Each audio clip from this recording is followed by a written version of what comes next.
guys, welcome to the Coffee Break Interview video podcast, where you will learn great tips and advice from extraordinary dental experts and professionals. My goal is to bring us the information we need to be better dentists, better practice owners, and as well as to be happy in life. I'm Dr. Nathan Ho, and I'm your host today. Today, I'm so excited to have Trish Jorgensen on for a coffee break interview. Welcome, Trish. How are you today? I'm great, Dr. Ho. Thank you so much for having me. Hello, everybody. Thank you so much for joining me. I'm so excited to be able to chat with you this morning. I'm excited to be here. Great. Thank you. So I know you have a lot of experience in practice management, and you've been helping many practice owners, but some of our viewers that haven't met you yet, can you take a couple minutes to tell us about your journey in dentistry? Absolutely. As you know, you did a challenge yesterday. However, after doing that, I'm thinking about, I forgot this, this, and this. But basically, I started out in dentistry from my own dentist as a child, and he hired me as a dental assistant, and this was back in 1978. And in those days, we didn't have gloves, etc. I know it's horrible. I look at it as disgusting now. But however, he really was patient with me and taught me how to be a good dental assistant. And then I started going to college and got married and had a child. But I still knew dentistry was my passion. And so I went back into dentistry, moved to the other side of Idaho, a state of Idaho, which is Western Idaho versus Eastern Idaho, and started working for the practice that I had worked in for 30 years. And at that time, Dr. Ho, he was a sole proprietor, individual dentist. And I remember looking at his numbers. He kept them on a piece of paper, just like a writer notebook and pencil, about how he had grown. And from the very first day he opened his doors, which was just opened his doors like dentists used to be able to do a lot easier than nowadays. However, going through this dentist was incredible. He is one of my mentors, as you, is Dr. Craig Burtonshaw. And he gave me the opportunity to really grow. And I really wanted to go back to school. However, working full time and being a parent and a wife, as most of our employees do in dentistry, that's why we work. We have to work. So he gave me the opportunity to go back to school in accounting, and I did get my expanded functions. In the state of Idaho, it was required at a particular time, so I was certified. And upon exploring, we both determined that I was probably best suited for the front office. And that was immediate going into that situation. And I had worked in other offices previously. However, this one, I just felt I had an employer that I knew was going to be my mentor. And he took me to seminars. We've seen Linda Miles, all these great people that we've seen over the years that I so admire, and we all learned from. And we were going to seminar to seminar. And then one day we went to Dr. Dick Barnes, and we knew this is what we wanted to do. And so he really empowered me to implement the structure, because it's so difficult for dentists to go back. And as you know, Dr. Ho, we go back from our seminars, and we're like products of our seminars, and we don't get to implement because we're in the busyness of the day. And I wanted my dentist to be the producer. And although he was a great leader, and he did lead by example, and that is one of the key things I think is important for a successful practice, is having leaders to show us the way rather than tell us the way. And he empowered me and the team, and we grew from four team members, one dentist, sole proprietor, into a 4 partnership with 17 employees. And that took time, of course, over 30 years, as you can imagine, but we grew into a multi-millionaire practice.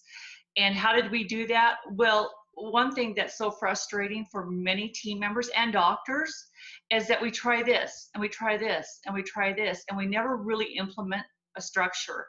And it's so frustrating for our employees too. I remember coming back from a seminar, and sometimes I didn't like it, sometimes I did, or vice versa. the doctor liked it, and we thought, oh no, here comes another structure, and it's going to be just wait a few days, it will go away, and we'll get back to what we were just doing. However, what we were just doing wasn't working. And when you keep doing the same things, you cannot expect different results. And so implementing a structure, and we tweaked it. And what I mean by tweaked is because principles always stay the same. However, technology changes. Dentistry, we changed what we now offer today compared to what we did years ago. It was bridges. Now we have implants, and so on and so on. And we have these great technology scanners, all these different things. So we implement the structure, and we critiqued it and tweaked it, I should say, to where it could grow with us. And what our employees loved the most is that they knew what to do. We were all on the same page. But what it is also is not just a structure of what to do from here to here and what to say, because the words are very important. It was patient-based. And that's why I liked it so much, is because it was based off building relationships with patients. So a little bit about my story. When I got to a point in my career to where I wanted to do more, even though I wasn't a coach, I really was with these employees. And I had always shared with my doctors, not just Dr. Craig Burnshaw, but the other ones that came into the practice, that I always wanted to be a coach. And when I had announced this to them in my later years, they said, well, of course you do. That's what you want to do. And I had an opportunity to go on with Dick Barnes, and my predecessor, Tawana Coleman, coached me. And I still worked at Family Dental Health Center for a couple of years until I became full-time.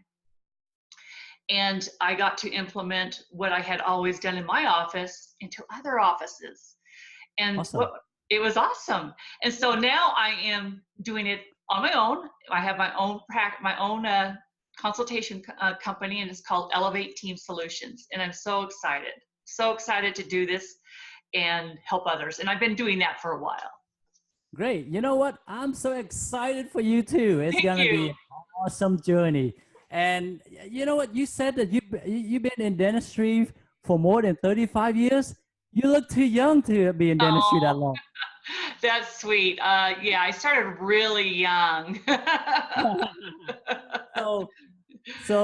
So I know that you worked as an office manager for 30 years at the same practice that produced over $5 million a year. Yes. And you've been a dental coach for about 3 years. What do you usually teach practice owners when you're trying to help them? Well, I think I first assess, just like all of us. We need to find out what it is. I observe and assess by talking to the doctor, and also I have some questions that I ask because they don't think to answer them.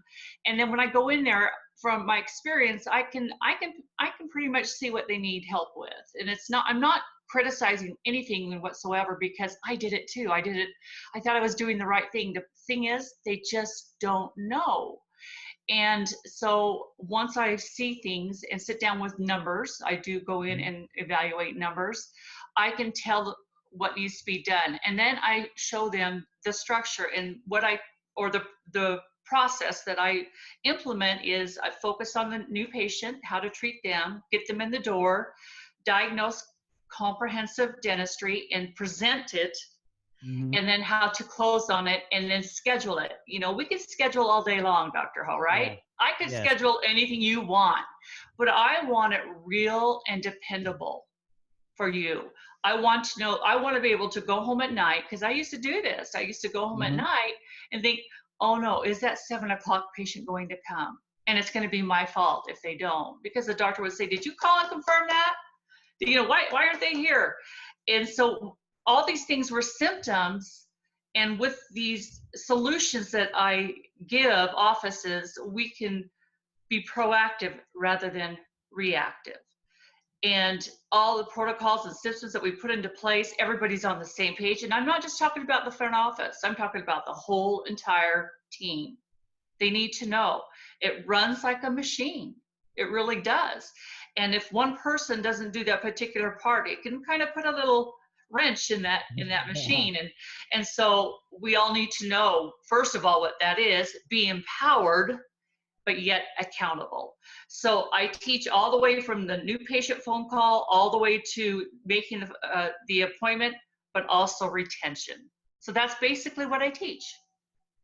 That's awesome. So can you give us some ideas of what a successful practice is like? Like what kind of system or structure it has? Well, most successful practices do have systems and structure. Otherwise, it's just havoc or chaos. Mm-hmm. And it just, by the end of the day, the teams and the doctors are just exhausted. Yeah. And when I see a successful office, it's not about the money. Although we are a business, I Mm-hmm. understand that. But when we focus on and listen to our patients, money will come. Yeah. And we explain the benefits to the patients and our consequences, and find ways to help them fit it into their budget if necessary. They start to build trust, because people do business with who? People they like and trust. I And agree.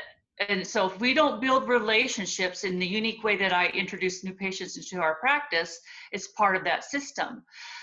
If we don't build our relationships, just like any of us, who do we go to get our car fixed? Who do we go to get our haircut? Which doctor we go to? And most of the time it's because we love the team and the doctor. They already know you're a doctor. They know you're a doctor, or else they wouldn't have called you. However, the team and the doctor make such a huge difference in the words that we use. So I teach words and Mm-hmm. scripts. Yes, I know some people go scripts and they're hesitant with those. However, when I first learned scripts, they became internalized and they became my words, and they worked. They worked. And Dr. Ho, I have a question for you. Yes. What comes first, success or confidence? Confident. Exactly what I said. Now, I want you to be a confident person. However, as I would implement these structures, and I would get a call, or I would check up, follow up with my coaching, and they would say, Trish, those words you used, they worked. I saved an appointment. I saved 3 appointments today. And they started to get successes. And then they become more confident and more confident and more confident. Just as when you were a dentist in school, the first time you did a filling, the second time you did the filling, you became more confident and more confident. So as each time we get a success and it works, we know it's working, we do become more confident. That doesn't mean I don't want you to be a confident person. Let me share you a story, okay? When I was in dental school, and it was my first day in clinic, and I saw my first patient in my life, and I asked her, are you nervous? Right? I didn't know what to say, because I know most dental patients are nervous, right? So I asked her, what are you nervous? And she said, no. Are you? and, and I just told her, no, I'm not nervous. I just drank too much coffee this morning. I'm a bit nervous.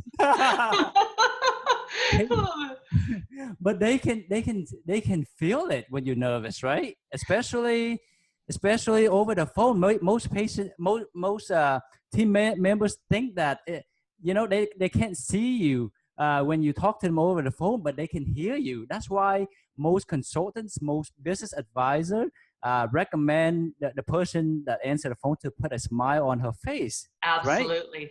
Yeah, Absolutely. Yes, I teach the phone principles, which are, again, smile, answer the phone in a timely yeah, fashion, identify the practice, and yeah, also say, how may I help you? But and then on the other side of that, Dr. Ho, we can also, with the words we use further from that, we can yes, identify these patients and show empathy, not yes, sympathy. There's a difference. yes, And to know how to schedule them, because so many times our front office, unfortunately, we throw them in there. I've seen this time and time again, and then they wonder 3 weeks later, oh, they're just not working out. Well, they haven't had been what I call onboarding, yes, properly trained and taught what needs to be done, and then we can assess that. But if we just expect them to do it, and we wonder why there's so much turnover. yes. So I think you're absolutely correct. Yeah. Smile. So for the new practice owners out there, what one piece of advice you would give them so they can be better business owners and have less stress? Because we all would like to have less stress in our life.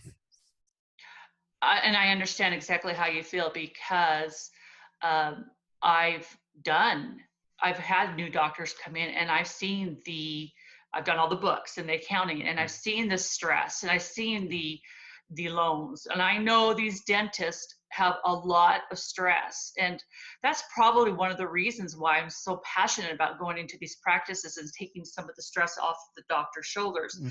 Coming out of school, and I've reflected on this many times, these dentists haven't been taught any business. Am I not correct? You are correct. Okay, I am correct.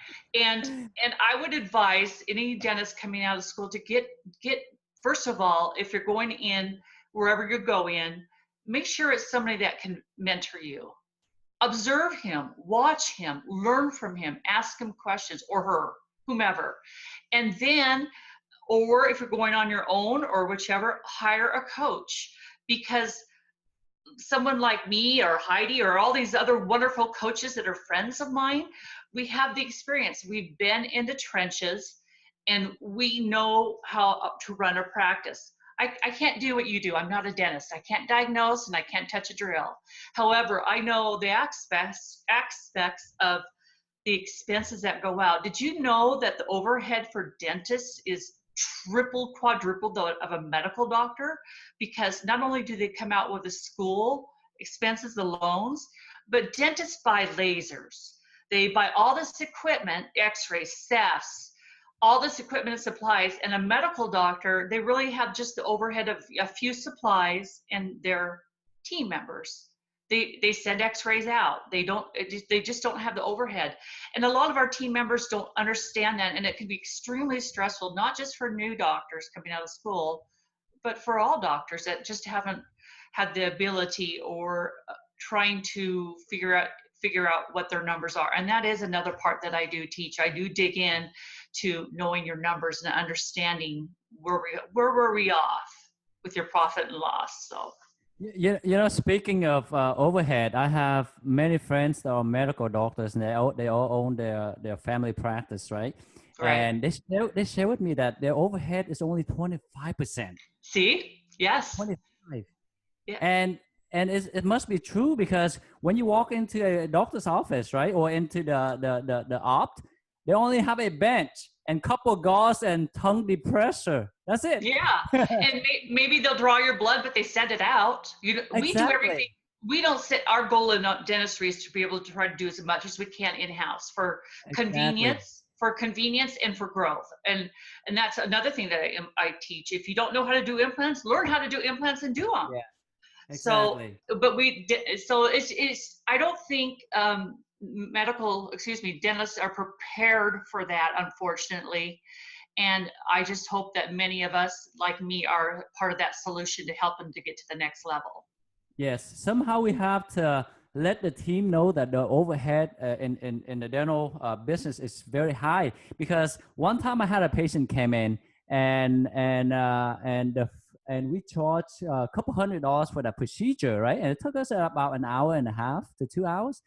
And one of the team members said, "Wow, that is a lot of money." And it made me wonder, like, am I overcharging? But it's not. Sometimes if we were to do 1 or 2 fillings that cost $100 or $200, we actually lose money to work on that patient. Absolutely. Absolutely. And you've got a good point.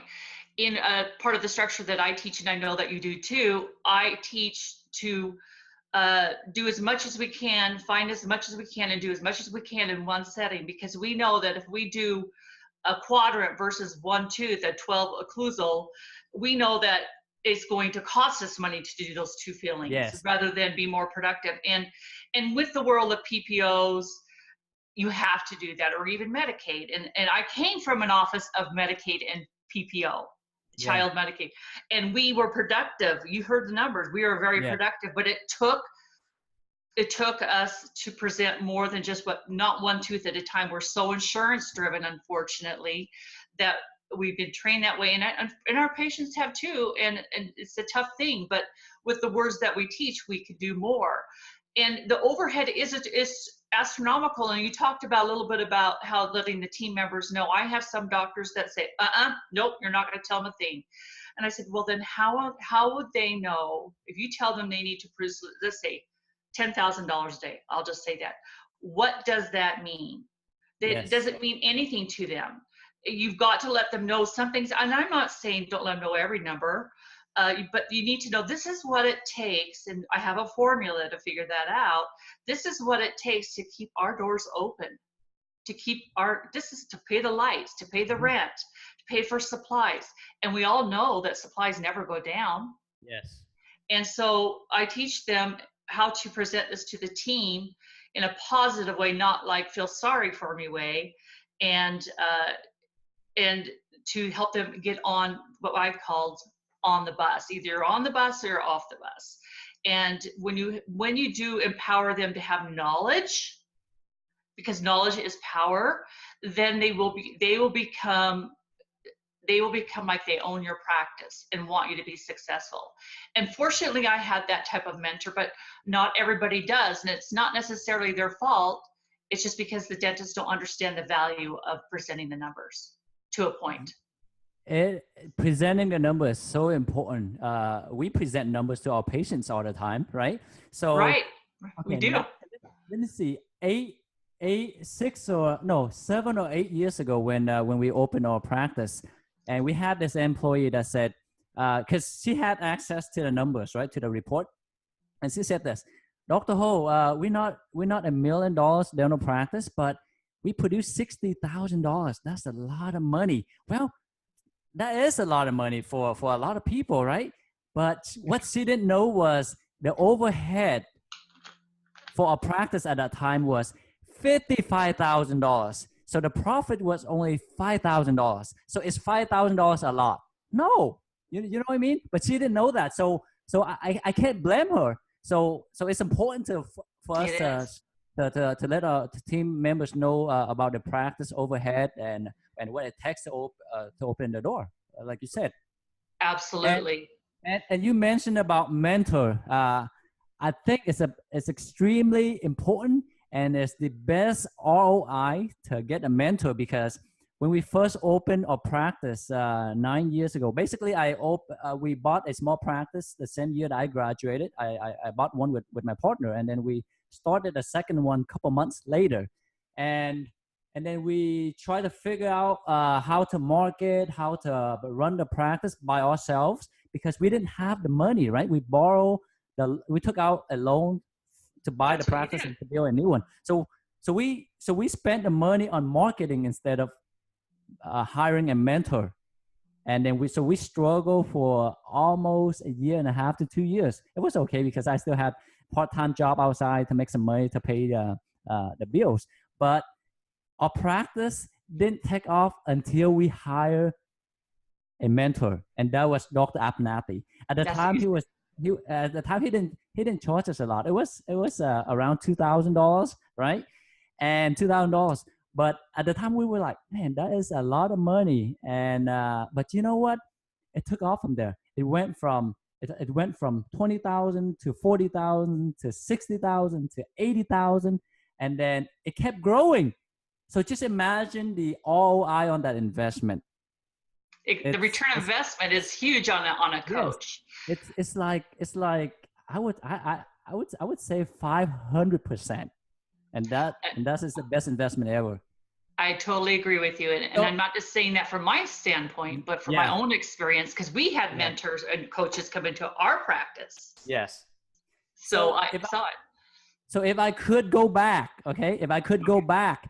I would take out a loan to hire a coach to mentor me, to coach me, rather than spending that money purely on marketing. I would spend half of that on marketing after I hire a coach, because sometimes if you get a good coach, right, and she or he mentor you how to answer the phone to get a new patients in, that's already exactly get them in the door, and from there you grow your practice from internal referral, because that one patient, if you impress or inspire that new patient, he or she will bring in her spouse and the kids, refer her friends and associates, right? Because It's a ripple effect. Yes. exactly, because most practice owners know this.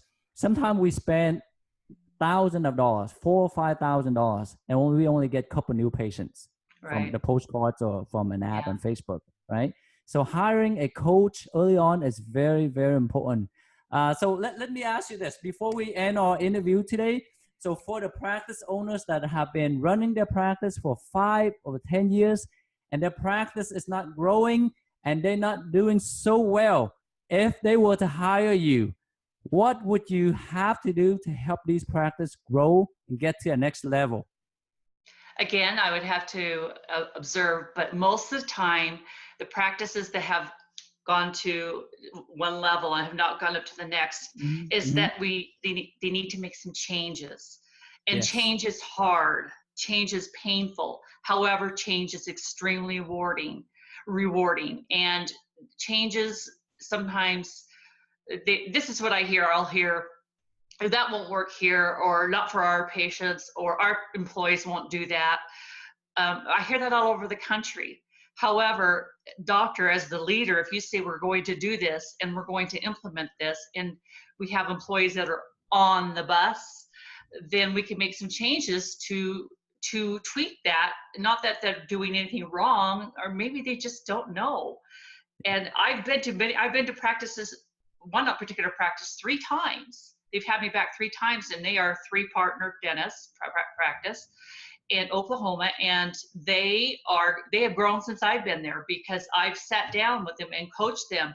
I get in the trenches, I work with them, I show them how to do it. They observe me, and they think, oh, we need to do that. It's human nature. We kind of get stuck in a rut. Would you say, even I, or us in my 30-year practice, I would go back to our coach and still hear it again, and I thought, oh, we need to get back in doing that. We need to get back and get it. This is all about patience. We Yes. start to get away from that. Say, oh, I got to get out of here. I want to get here at 5, and not that we don't, but there's ways that we can grow our practice, even at the one that are so-called successful, to get them to another level. Yeah. Awesome. So how can our members contact or connect with you? I have a Gmail, which is elevateteamsolutions@gmail.com. And then my phone number is 208-681-3862. And I will do a free 30, 60-minute phone call with you just to visit to see if it's a win-win. Dr. Ho, you know about win-win. I want it to be a win-win. And then we do have some other things that we can offer from there as far as coaching. Do you mind if they contact you on Facebook? Not at all. I do have a Facebook page, and just type in Elevate Team Solutions and you'll see that right there. And you can message me. Awesome. That's great. So Trish, it's been truly a privilege to having you on this Coffee Break interview video podcast today. You have given great tips and advice that I know will help so many practice owners. Thank you so much. And until next time, take care. Thank you, Dr. Ho. Appreciate it. Thank you.